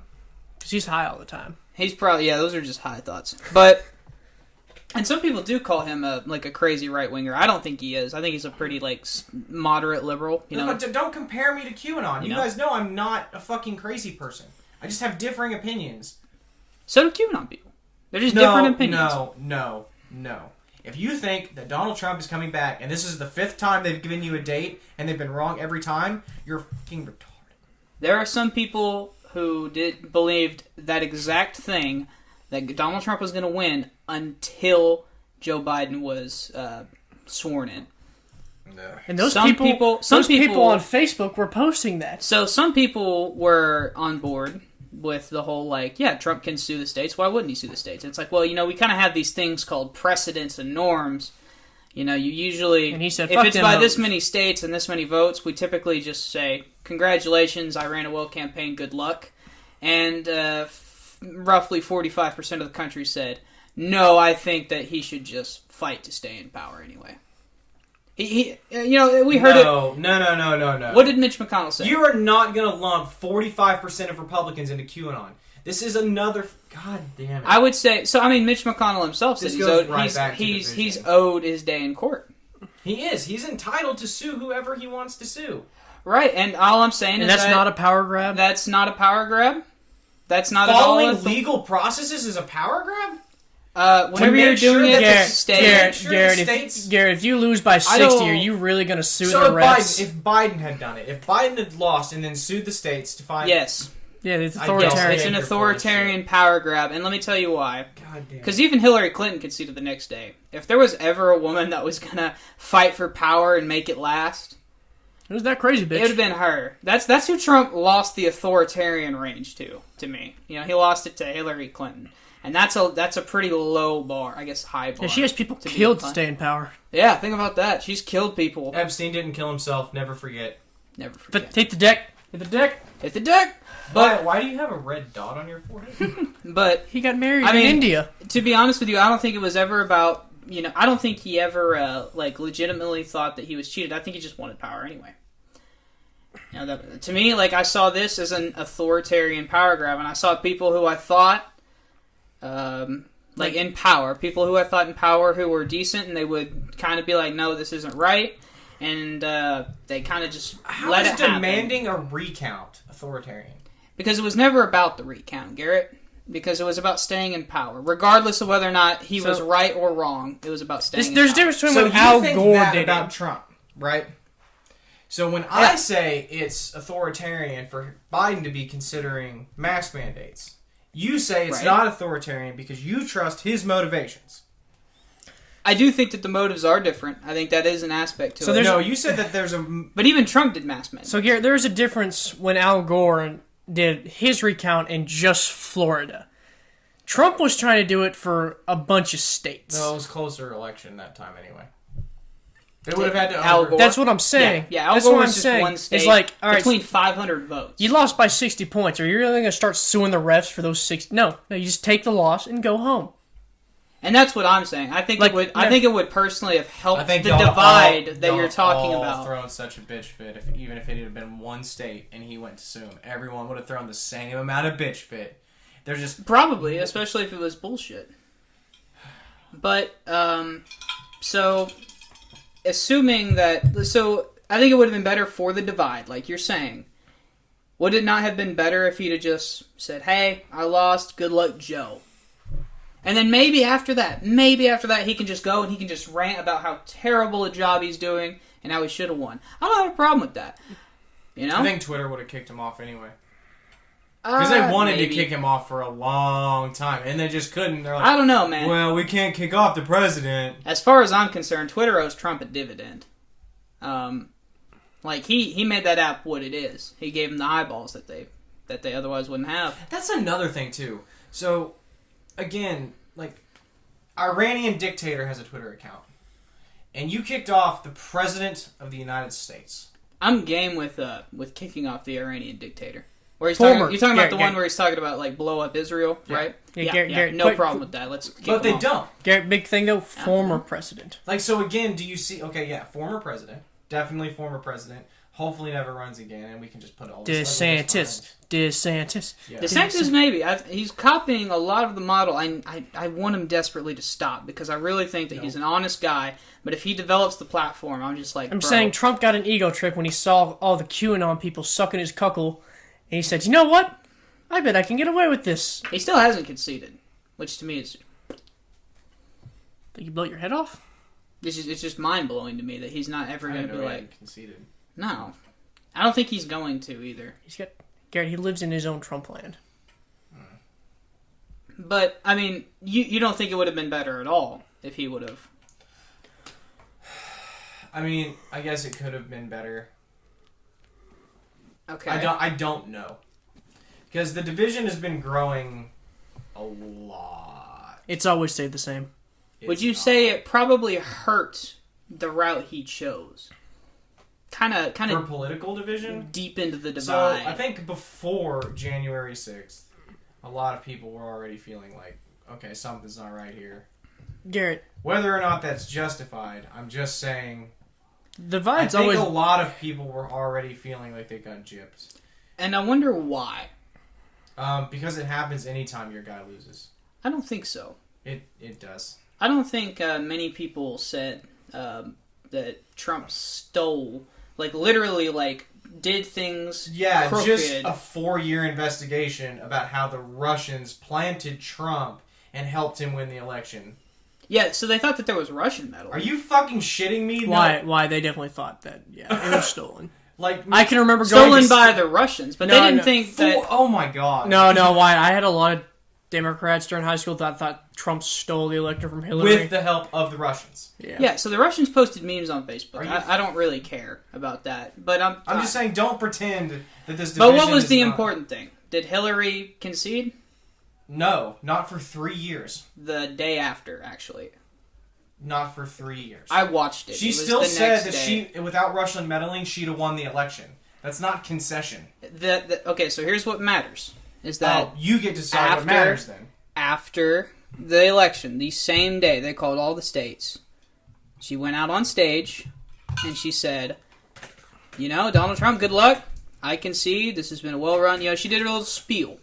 And then, like I said, if you want to go on your campaign trail after that, I don't care. But the important thing, better for America, in my opinion... For 3 years, she went on any show that would take her. And honestly, I didn't care what she had to say. The Russians stole the election for Donald Trump. And you know what? I don't care. I really don't care. Oh, good for you, but why do you care? Why would anyone care after she lost? You made the assertion that if Donald Trump... I made the assertion of what? You made the assertion that what Donald Trump had done was totally unprecedented, never happened in the history of American elections. It is true. We've never actually sieged the American Capitol over a loss. Robert E. Lee did. Not once, actually. The White House is Washington D.C. He never invaded it. Yeah, just surrounded it and claimed it. Never went within a mile of it. He didn't need to. I'm just. Did he attack? He was right outside. He was right outside Washington. He just knew he couldn't. He just knew he couldn't stay. But he never took it. He also didn't. He didn't have any. They had to move Lincoln. They had to move everyone out of the Congress. They thought he was going to take it, but he knew he couldn't. He knew. The only time the Confederate flag has ever been in the Capitol building ever was during January 6th. That's all I'm saying. The Capitol has only been taken over twice in American history in the War of 1812. So the problem is why I'm talking about new precedents. I'm talking like that. Like that's. He's talking shocking. Orange Man bad. So the difference of why the problem that was bad. I must agree. So the problem is Robert E. Lee knew if he took D.C., he would literally be in a siege point. He knew there was other than whatever I his took reasons, D.C. Whatever his reasons are to not take it. I mean, like personally, like if you said, like if it was a siege point, why would you take it other than the message? And if the message puts you like at the cost of that is worsening your military strategy. Lose the war. Of course, why Black would you Lives take Matter lit fires outside. They set a church on fire outside the White House. How would you feel if BLM burning your women, raping your churches? If BLM like stormed the Capitol? They did. No, inside. They just didn't get through the gate. Okay. So they stormed the Capitol and burned buildings to the fucking ground. What do you mean? There was more damage caused in Washington, D.C. over the Black Lives Matter riots than there was on January 6th. There were more lives lost over the Black Lives Matter protests than there was on January 6th. That part is definitely true. That part is definitely true. So again, this whole idea that January 6th was totally unprecedented and it was the worst thing to ever... No, it wasn't unprecedented? No! They had done it just a few months before! Well, then I'm just going to have to let that one slide. I just don't know that we'll see eye to eye on that one. They burnt a church down outside of the White House! They tried to climb the White House gates! But they didn't get it, did they? Oh my god. So the success of a thing. Yeah. That's so fucking... I mean, to me, yeah, right? Like the success of a thing... It makes it a lot worse. I mean, what's worse? Like trying to bomb something or actually bombing something? Probably actually bombing something to me. I mean, don't get me wrong, what you did was still bad, but the succession makes things at least imagine a lot worse. They didn't overthrow the government, though, so it wasn't a success. They walked through I don't know that that was building. their goal.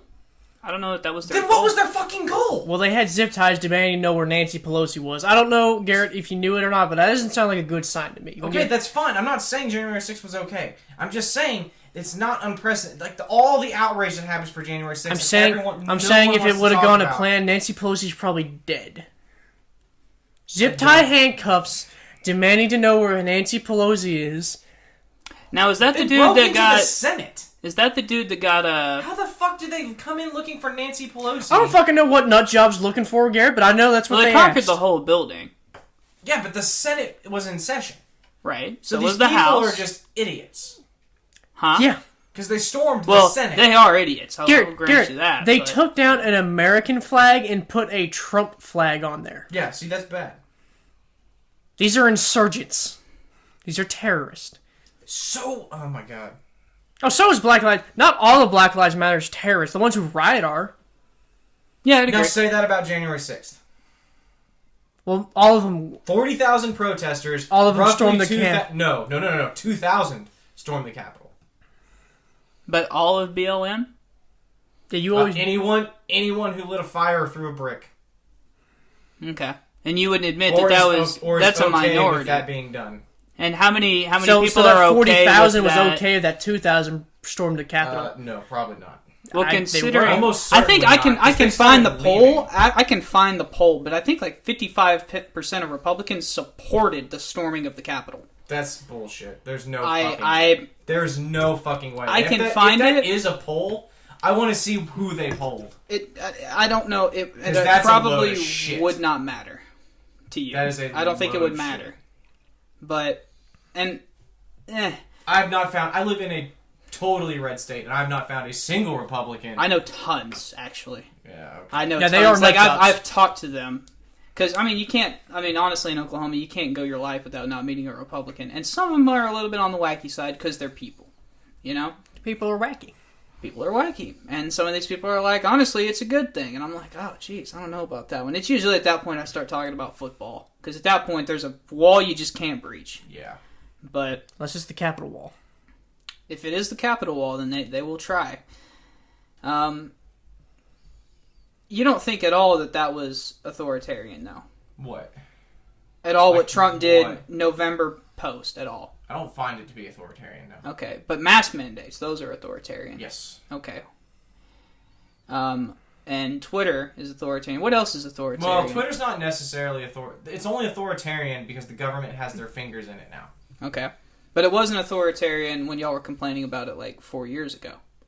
Unless the government's fingers were already in it, then no. I mean, Okay. so I still think it violates the spirit of free speech, Uh-huh. but it doesn't make I'm it saying authoritarian. when you join Twitter, you willingly agree to the terms and services. If I put a sign that said you can't support a universal basic income and eat in my restaurant, what would you say? I just not eat at your restaurants. Okay. But I'm saying, Garrett, if Is that not- if I agreed to do that, if I signed my name, clicked the little box, and said, I agree with you, I'd eat at your restaurant, and then I try to do what you're saying you can't do at my restaurant, you have every It's right. okay for me to kick you out. Yeah, you have a right imagine- because I agree to your rules. Like, So I'm going to put a sign up on my restaurant that says no white people allowed. yeah, and if I have to sign a And then thing, I'm going to let a bunch of people in.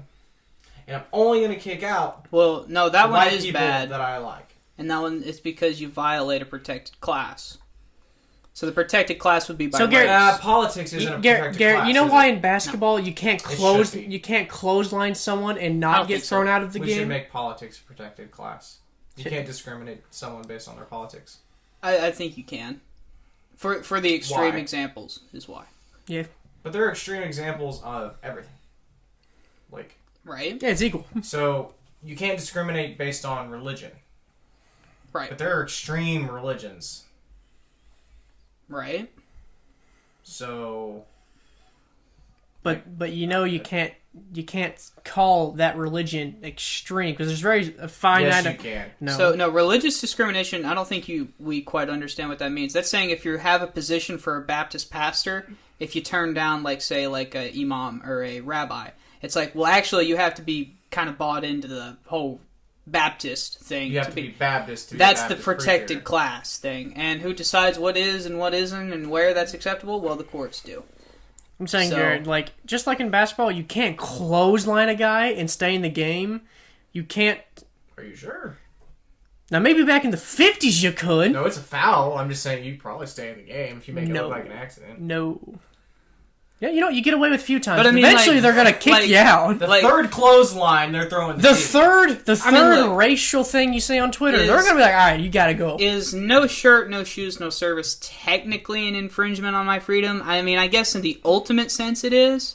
But I think, at that point we all pretty well accept that that's reasonable. You know what I mean? Yeah, I can wear clothes when I'm outside. Huh? I can wear clothes when I'm outside. That's a reasonable. Right. Well, if you're going to enter my restaurant, I'm going to stipulate that you have to have shirt, shoes. I don't want your cuckle out. So I'm going to stipulate that to enter my restaurant, you have to be a Republican. I don't How you gonna know prove how well that? that would work out, but by all means, I guess I think technically that's legal. I'm not a they lawyer, tried that. but I don't know. A coffee shop said men have to pay $1 That's the- extra. You know what happened to that coffee shop? Okay, so here's a better example. To enter my restaurant, you have to only say things that agree with my political affiliation. Can I not talk politics? Yeah. But if you say anything about politics, it has to agree with mine. Yeah, I don't care. That would be Except man. Like, I think Republicans bitch more about being kicked off a platform than Democrats. Yeah, because Democrats don't get kicked off of platforms. Really? Yeah. So David Pakman and Kyle Kalinske and like the Young Turks got kicked off for a month and a half. Are they back up now? Yeah. Is Trump on Twitter? No. No, they permanently banned him. He tried. Oh, son of a bitch. Well, he tried to do a coup, Garrett. That's a big difference. Alex Jones? Permanently banned? What's that? Son of a bitch. Alex Jones, I agree. Almost- Didn't he say the It's Parkland almost- shooting was fake and that the parents? I'm not agreeing with Alex Jones. I'm just saying, okay.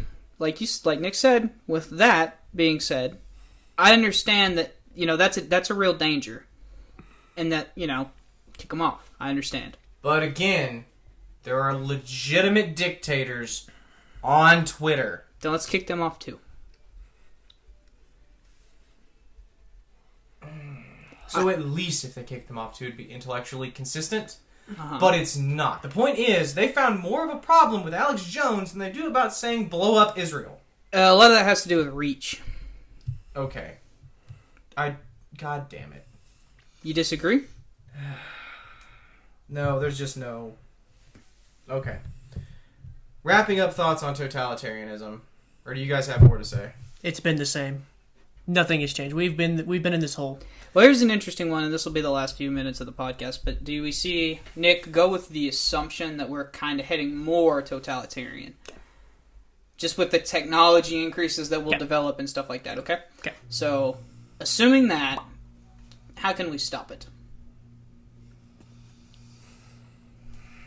This is a hard one. There's no real stopping it. You don't think so? The way our government's set up, kind of... You would have Help to elect an prevent. entire new body of politicians. You would have to get rid of one party. And hope another party does it. That would be totalitarian. What Exactly. do you mean, Nick? What do you mean? Like, how would getting rid of one party help? Because then you have a secular party. One party means they can make all the rules. Oh, you're saying that that whenever in order to stop the divide, right? You're saying that the one party thing would Needs to win. No, that can't. No, that's not. No, that no, is totalitarian. Yeah, that'd be I'm totalitarian. saying the confused. fact that we have two parties prevents totalitarianism. Oh, okay. Well, If we only had, say the Democrats were one of them was just gone, and it's now Republicans can do whatever the fuck they want. I mean, personal opinion. I think two wings, same bird to me right now. So I mean, But I don't think that's what he's saying. I think he's well, saying... I know, but I'm saying I'm not too sure that we have two different parties here. We got two same wings, but one's flapping up, one's flapping down. Well, they're flapping in different orders. Yeah, but Garrett, how would we stop it? How could we, if it's possible, could we? Term limits on Congress. We'll have to do that straight ballot. Problem is, Yeah. you got to get. You still have to get 50 to do a straight ballot initiative. Which there's no doubt in my mind term limits would pass. But getting the congressman to say that we'll even put it on a ballot is the problem. Yeah. And it's not going to work. Term limits, I think, would help because you're setting a limit. You can only be in for 8 years, and that's it. That's period. And no, I don't want no fucking lifelong salaries neither. But your salaries, I think that should be. You should only get raises too compared to how much. But that's a little bit off topic. We improved the filibuster. I don't know. Instead of making just a straight gridlock, if you had to speak, and you had to speak on the top, you can't read green eggs and fucking ham. And if you don't speak, we withhold your paycheck, your bank account's frozen. You think that would help with at least some of the anger? Yeah, it would make you want to make sure you want to filibuster. And if you can filibuster for a year, based off you not getting paid, go for it. It means you really care about this. So the thing is, if you eliminate the filibuster, you're just handing the life. I'm not eliminating it. I'm not eliminating. I'm improving on it so that way there's no more gridlock. Just making it a real filibuster. There would still be gridlock. Not if your paycheck's withheld. Not the second you exit you exit the room, your vote is now cast to abstain, so we can go forward. I'm saying there's ways to improve this so that there's no more gridlock. At least no long-term gridlock. The good news is there is some bipartisanship possible in this country. I mean, with the infrastructure bill passed, that was the bipartisan one did. Right. They're supposed to try to ram through the other one too. Oh, that one's gonna get rammed through.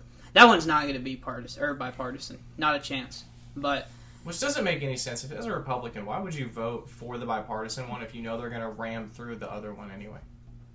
Well, you may as well get some of what you want instead of, just none of what you want. Would you rather have 2 pieces of the pizza or no pieces of the pizza? And I'm sure Joe and Chuck Schumer went to all of these Republican senators and they were basically just like, all right, we're going to make an infrastructure bill. What does your state need? What's going to get you to vote yes? And, get on the senators. They accepted it. Not just the lib-cow ones, either. I mean, like, real conservative Republicans supported this bill, which is kind of nuts. But I think term limits in Congress. Do you think that term limits would help? I think they would help for sure. Getting there would be definitely a problem. But do you think that it's possible? Like, what else can we do? I don't know. Because any law you would make to outlaw it, like, the whole point, they would just overrule it, Like, so even if you got it put on the books that you can't have a totalitarian, when they get a totalitarian, they would just be like, right. Whoops. I mean, like, definitely what we're going to have to do, and this is the only option to me, so to me it doesn't matter. Term limits don't matter. None of that matters. Because if they're totalitarian, it's not going to matter, They'll have some special power to override it, or they'll say, like, well, those apply to people that, signed the bill. Exactly. I think what we're going to have to do is elect honorable people.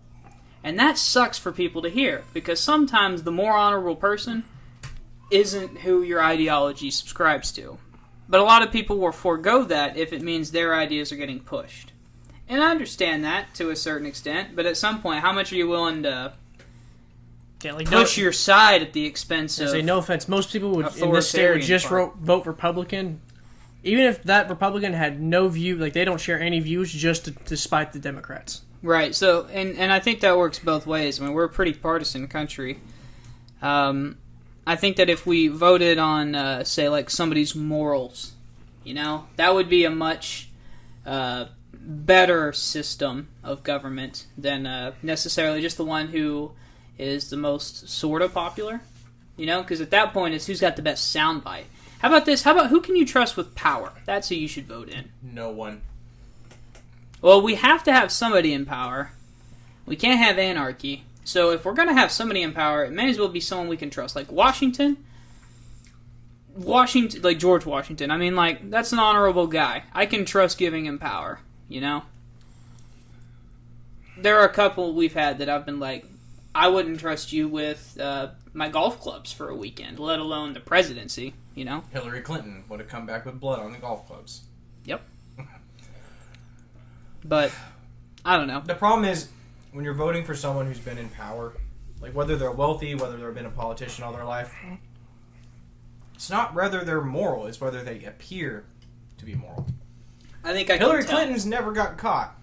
No. But there's probably 4 dead bodies at her feet. No, I can pretty well tell by the way someone talks, how they talk, the way that they I don't talk. think that's accurate at all. I could tell Hillary Clinton was immoral the second I heard her speak for longer than 45 minutes. I knew pretty well that, look, you give this woman power, she's going to do whatever she can to keep it. I felt similar ways about, like, say Trump. I feel the same way about Ted Cruz. I think Ted Cruz wants power more than anything. Ted Cruz wants, he would sell, if the devil made deals, he would be president. There's not a single right in America I don't think he would give away if it meant he would, for us, the populace, if it meant that he got to stay in power. Like, the top power. I don't know that that's that, well, I did just say he would sell his soul, so... Yeah, so, I mean, that's kind of there are a few good people. Like, I like, as much as we don't like the moderates, I mean, like, Mitt Romney, say what you want about policy. That's a moral person. That may be the most moral person in when all the politics. Democrats can do is dig up that you put your dog in a cage. On vacation, right? I mean, like... So how do you rationalize Biden as a moral person when he was saying that Mitt Romney was going to put black people back in chains? Like, that's he was talking about economically. It's that's like a blatant lie, though. But I think when I hear him talk, I think he's a genuine person. So genuine does not mean moral. Right, but I think he is a moral person. Just when I hear him talk, and I hear about the ideas that he cares about... When you can get him out. Yeah, that's true. He is old. He is old, but, I mean... He's a dead guy. He goes to church. He's got family values. There was a real big deal after. Did you know his wife died? Did y'all know that his first wife died? Oh yeah, died in the car with his oldest son. Yeah, and he was going to step down as senator. It was right after he won, and I think the quote is, "Hopefully, there doesn't come a challenge between my being a good father and." Delaware having a good senator, because my kids or the state of Delaware can get another senator, but these kids only get one father. That's an actual quote, including the stutter. And I was like, well, and you hear him talk about these things throughout his entire career. He's had a couple of slips, like he's been on the wrong, like the crime bill, I wouldn't have particularly liked. But I knew at the very least, his heart was in the right place there. You know what I mean? But, that's just Joe Biden. I also think, like Bernie, I think Adam Kinzinger, I think Dan Crenshaw is a moral person. I could trust Dan Crenshaw with power. Part of my appeal with DeSantis is that. I think I could genuinely trust this guy with power. So far, let's see what he adopts. He's been pretty happy to just stay governor of... Like, he doesn't seem power hungry, but he's never had it in a... Like, it's never been at the end of the tunnel for him, I guess. Yeah. The way it is now. Pence, as much as I might disagree with him, I agree with him on quite a bit, actually, but as much as I may disagree with, his methods, that's a moral man, know? And that's... And you won't meet another woman at a restaurant without your wife. Like, I never understood why you were trying to beat him over the head. I'm like, you realize, most of America, that's probably, that's a good thing. Yeah. Better than Tiger Woods. I mean, I just think that would, voting... on who you think is moral, you gotta get over the ideological stuff. And I know that's hard. The problem is their ideas are what's going to determine their morality. Like, I don't see how you can be a moral person and support abortion. Those two it doesn't click for me. Well, that's a big hurdle for a lot of other people too. And honestly, if it's not a part of their platform, I don't know, because it's not like Republicans have done anything to stop it. But states have. They can't ban it. But you know what I mean. Yeah, they can't ban it. But I don't know. But I think that would help at least somewhat if we voted more based on. I'm not saying you just vote for the Mitt Romneys and screw whatever policy ideas you have. I'm just saying make it a mix. But is what it is, I guess. I think the real issue there is going to be judging what a moral person is. Because, again, I don't think you get to that level of power without some skeletons in your closet. And then it's just a question of how exposed are the skeletons. Everyone's got things they're not proud of in life. Yeah, well, Jeffrey Epstein had a lot of things. And he didn't get arrested until very recently. He's dead now. And he did, but he didn't get caught. Like, you know what I'm saying? Like, what if you did the Jeffrey Epstein thing and then just never got caught? Like, people, you could go and you could talk like a moral person, but you're not, because you were having sex with children. So morality, you can't, no one knows, because you don't know what's in somebody's heart. You don't know what the skeletons they keep in their closet. I think we can, to some point, know, based off what they show us, what they are. With Joe, I don't think I'm being duped here. I see a genuine person who, at some point struggles to talk in long sentences. But short sentences. But so do we, though. At the end of the day, I'm not president. I don't have to worry about him doing something so crazy. Okay, no offense. FDR couldn't walk. Still won a war. Yeah, had a good brain. I'm not the only one who thinks Joe Biden's got dementia. Like, don't look at me like I'm a crazy person. You know, Q also believes. You know, Joe Rogan also believes it. Oh, I think he's. Oh, he's QAnon. He's a. That bald bastard wears tinfoil. But I mean, there's no doubt he's cognitively declining. But I don't think that. I mean, I didn't vote for him because he was the sharpest tool in the shed. He'll tell you he's never been the sharpest tool in the shed. But I mean, Trump's grade-wise not sharp. I mean, so in your defense, it was going against Trump. It's not like we offered the best political alternative. Yeah, so that's why I don't particularly shit on people in 2016, because I may have a different standard of morality. I'm sure all of us do, like literally every single human.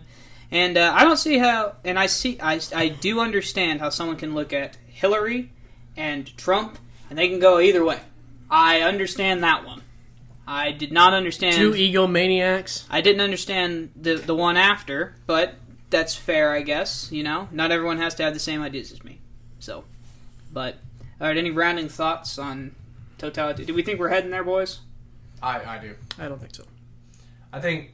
How far does it go in our lifetime, you think? Last one. That's kind of what I was going to get into, is... When I'm dead. I'm just saying, it's not a... It might be hubris to think it'll happen in my lifetime. But... I guess not hubris, but, there's another word for it. I can't think of it right now. 50 years. 50 years. So, given what we're doing right now, looking at the similarities between that and what the Nazi Party was doing in the 1930s, I think 50 years is a pretty conservative estimate.